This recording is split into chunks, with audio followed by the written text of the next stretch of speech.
یہ آیت جو کئی دنوں سے میں آپ کے سامنے تلاوت کر رہا ہوں، اس میں اللہ تعالیٰ نے کو استعمال کیا ہے، حمزے کو. افمن یہدی الی الحق احق ان یتبع. یہ عجیب آیت کریمہ ہے، دل کو جا کے لگنے والی آیت ہے. یہ ساری آیتیں ایسی ہیں لیکن یہ بہت تیز ہے. یہ آیت جو ہے نا وہ بہت تیز ہے، اس کی نوک. افمن یہدی الی الحق احق ان یتبع. کیا جو آپ کو حق کا راستہ دکھاتا ہے وہ اس قابل ہے کہ اس کی پیروی کی جائے؟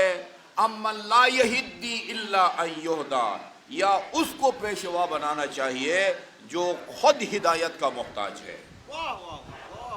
ہاں یعنی یہ اللہ تعالیٰ آپ سے پوچھ رہا ہے، بتاؤ بھائی، ہاں اس کو پیشوا بنائیں یا اس کو پیشوا بنائیں. آپ سے مشورہ لے رہا ہے اللہ تعالیٰ، آپ سے پوچھ کے اپنے معلومات میں اضافہ کر رہا ہے؟ نہیں، بلکہ اللہ تعالیٰ جو آپ کو ہدایت دیتا ہے، جس کو آپ کے لیے ہادی بنایا ہے، اس کو چھوڑ کے اس کو پیشوا بنانے کی مذمت کر رہا ہے جو خود ہدایت کا محتاج ہے.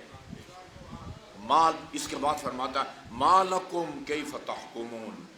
وہ تمہیں کیا ہو گیا ہے؟ آیت میں تو نہیں ہے لیکن میں عرض کر رہا ہوں. ہاں دماغ عقل کام کرتی ہے تمہاری. ما لکم، یہ تمہیں کیا ہو گیا ہے؟ کیف تحکمون، یہ کس طرح کے فیصلے کرتے ہو؟